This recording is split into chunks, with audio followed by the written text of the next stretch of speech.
Welcome back to another video. In this one we're going to check out how these two animals became mayors. This would be the very first dog to ever become mayor and the very first cat to ever become mayor. So let's just get right into the video.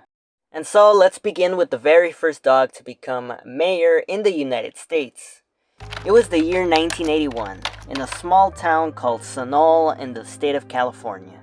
There was a dog named Bosco Ramos who was a mix of a black Labrador and a Rottweiler, and his owner would let Bosco roam free around town during the day. The town was pretty welcoming of Bosco to roam around town. Bosco liked a specific place in town, this being the town's pub. He would often wait for someone to order food and then growl at them until they shared a bite. It was at this same pub that two men were arguing about the upcoming mayoral elections. And it turns out that these two guys that were arguing were actually the only two candidates for mayor of Sunol. Their names were Honest Paul Z's and then some other guy that went by the name of Wolf. They were arguing as to who would win the town's mayorship.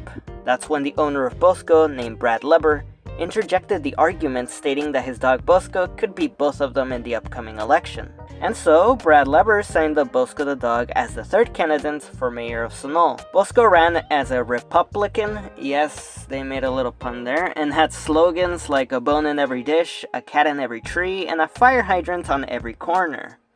And after Bosco defeating two human candidates and getting 75 of the 120 votes, Bosco Ramos became the first dog to be mayor. And as his duty as a mayor, he led the annual Halloween parade that Sunol had and even attended Sunol's events and gatherings, and often showed up in these events in his tuxedo. And Bosco got a new owner shortly after becoming mayor, named Tom Stillman, since his previous owner, Brad Leber, needed to move out.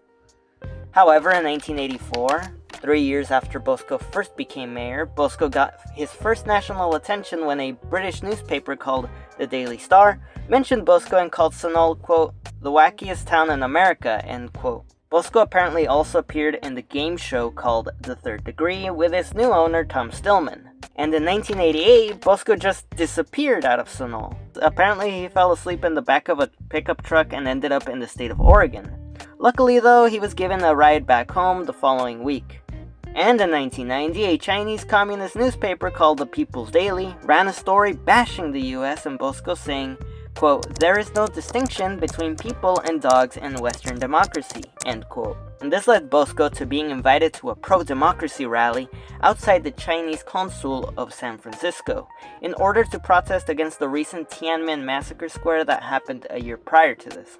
And after 13 years of being mayor, in 1994, Bosco sadly passed away. However, even though he died, the people loved him so much that in 2008 they made a statue of Bosco Ramos. Just goes to show you how much they cared about Bosco. They even opened up a bar named Bosco's Bones and Brew, and it has a life-size replica of Bosco that serves a beer tap that when you pull up on Bosco's leg, it causes the dog to pee beer. And so that's the story of Bosco Ramos, the first dog to become mayor in the United States.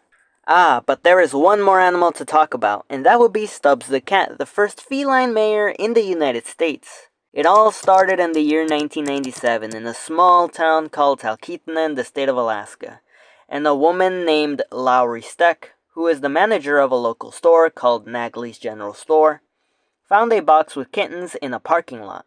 The owners of the kittens were giving the kittens away, so Lowry picked a kitten that didn't have a tail and decided to name him Stubbs. However, how did Stubbs become mayor? Well, Stubbs was widely described as having been elected after a write-in campaign by voters who opposed the human candidates. But the NPR, also known as the National's Public Radio, pointed out that this could not happen because, quote, the tiny town has no real mayor, so there was no elections, end quote. So, people just elected Stubbs because they liked them, and it's just a small town, and Stubbs just has the position as honorary mayor, just like Bosco Ramos did.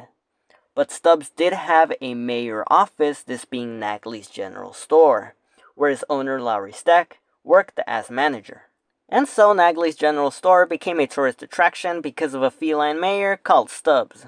However, on August the 31st of 2013, Stubbs would get attacked by a dog, which would leave him with a punctured lung, a fractured sternum, and a deep cut in his side. But luckily, after 9 days in the vet and with the support of people who donated for Stubbs' medical bill, Stubbs would end up recovering.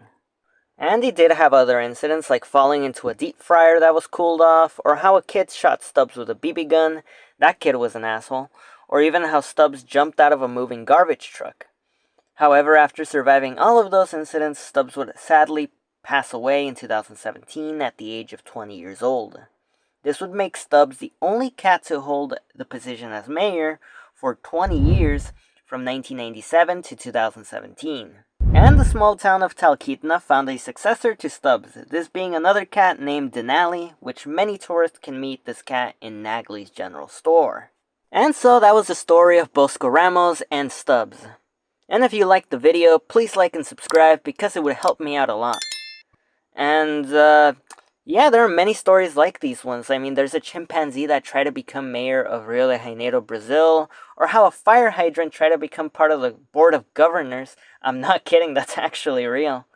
And yeah, we're gonna end the video right there, with this chimpanzee flinging a piece of poop at a grandma.